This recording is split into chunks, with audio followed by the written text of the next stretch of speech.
എന്റെ പോക്കറ്റിൽ നിന്ന് 500 രൂപ എടുത്തതാരെ? നീ എടുത്താണ്. ഞാൻ എടുത്തില്ല. ഞാനും എടുത്തില്ല. അപ്പൊ പൈസക്ക് പോക്കറ്റിരുന്ന് ബോറടിച്ചിരിക്കും, അതുകൊണ്ട് ഇറങ്ങി പോയതായിരിക്കും. അങ്ങനെ ആയിരിക്കും. കഴിവേടവന്മാരെ. അത് കറക്റ്റാണ്. പൈസ ഇങ്ങോട്ട്. നമ്മള് മാത്രമല്ലല്ലോ, മൂന്നാമത് പുത്രം കൂടെ ഇല്ലേ? ആര് നിന്റെയൊക്കെ പോലെയാ? ആശ 20,000 ശമ്പളം വാങ്ങണവനാണ് അവൻ. എന്തിന് എന്റെ എടുക്കണം? എന്തെങ്കിലും ആവശ്യത്തിന് എടുത്താലോ? പച്ച മണ്ണടാ എന്റെ പിള്ള. നിന്നെയൊക്കെ പോലെയാ? അഥവാ എടുത്താലും എന്റെ കേട്ടിട്ടേ എടുക്കൂ. ആരെടുത്തത്? എല്ലാം കേട്ടോണ്ടെന്ന് ഞാൻ ഇരുന്ന. നീ എന്റെ അയച്ച 1,000, ഒരു 2,000 ആദ്യം അതുതാ, എന്നിട്ട് ഈ ക്യാഷ് എന്റെ തലയിലെടുത്തു പോയി. ചുമ്മാ ഇരുന്നവനെ പോയി ചൊറിഞ്ഞിരിക്കുന്നു. അവന്റേന്ന് വാങ്ങിച്ച 3,000, എന്റേന്ന് നീയൊക്കെ അടിച്ചു മാറ്റി 500. 3,500 രൂപ എനിക്ക് വൈകുന്നേരത്തിനകം കിട്ടിയിരിക്കണം.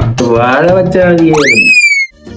നിങ്ങൾക്ക് എന്നെ പറ്റി വല്ല വിചാരം ഉണ്ടോ? നിന്റെ തള്ളയെ പറ്റിയ ഒരു വിചാരം എനിക്കില്ല, എന്നിട്ടല്ലേ ഇനി നിന്നെ പറ്റി. അപ്പൊ എന്റെ കല്യാണത്തിനെ പറ്റി ഒരു ചിന്തയും ഇല്ലേ? അങ്ങനെ ഒരു ചിന്ത വന്ന ഇങ്ങനെ അങ്ങ് തുപ്പിക്കളഞ്ഞ, അതോടുകൂടി ആ ചിന്ത അങ്ങ് മാറും.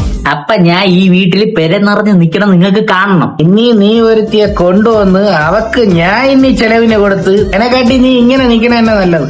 ആ കാര്യത്തിൽ അച്ഛൻ പേടിക്കണ്ട. മക്കളാരെങ്കിലും നോക്കി വച്ചിക്കണ ആണെങ്കി ഈ പരിസരത്ത് കൊണ്ടുവരല്ലേ, അല്ല ആഫ്രിക്കയിലോ ഉഗാണ്ടയിലോ പോയി ജീവിച്ചോളണം. ഇങ്ങനെ പോയ ഉണ്ടല്ല, നിങ്ങളെ മൂന്നാമത്തെ കുറിപ്പുണ്ടല്ലേ, അവൻ വല്ലവളെയും വിളിച്ചോണ്ട് വരും. പച്ച മണ്ണടാ എന്റെ പിള്ള. ഞാൻ പറഞ്ഞതിനപ്പുറം അവൻ ചാടൂല. കണ്ടടാ എന്റെ പിള്ള, പച്ച മണ്ണടാ. പക്ഷെ എനിക്കൊരു കൊച്ചിനെ ഇഷ്ടമാണ്. തിരിച്ചിരിക്കേ. അപ്പൊ അവന്റെ ഇഷ്ടം പറഞ്ഞല്ലേ ഉള്ളൂ, അല്ലാതെ വിളിച്ചോണ്ടൊന്നും വന്നില്ലല്ല. നമുക്ക് ആ കൊച്ചിന്റെ പോയി എല്ലാം സംസാരിക്കാം. അല്ല അച്ഛൻ, അത് ചെറിയൊരു പ്രശ്നമുണ്ട്. എന്തൊരു പ്രശ്നം ഉണ്ടെങ്കിലും അച്ഛൻ കൂടെയുണ്ട്. അല്ല അച്ഛ, അവളെ ചെറുതായിട്ടൊന്ന് ഗർഭിണിയാണ്. എന്തോന്ന് പറഞ്ഞ പച്ച മണ്ണ? ഇനി മരുമോക്ക് പച്ച മാങ്ങ വാങ്ങിച്ചു കൊടു. നേരെ ഞാൻ പറയണപ്പോ അവൻ ചാടൂലെന്ന്. ഇനി നെഞ്ചി കിടന്ന് ചാട ഒരാളോടി വരുമല്ലോ.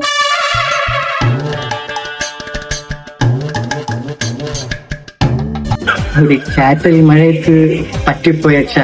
എന്തൊരു പറഞ്ഞാല് എന്റെ കാലിന്റെ ഇടയിലെ മണ്ണല്ലേ ഒലിച്ചു പോയേ.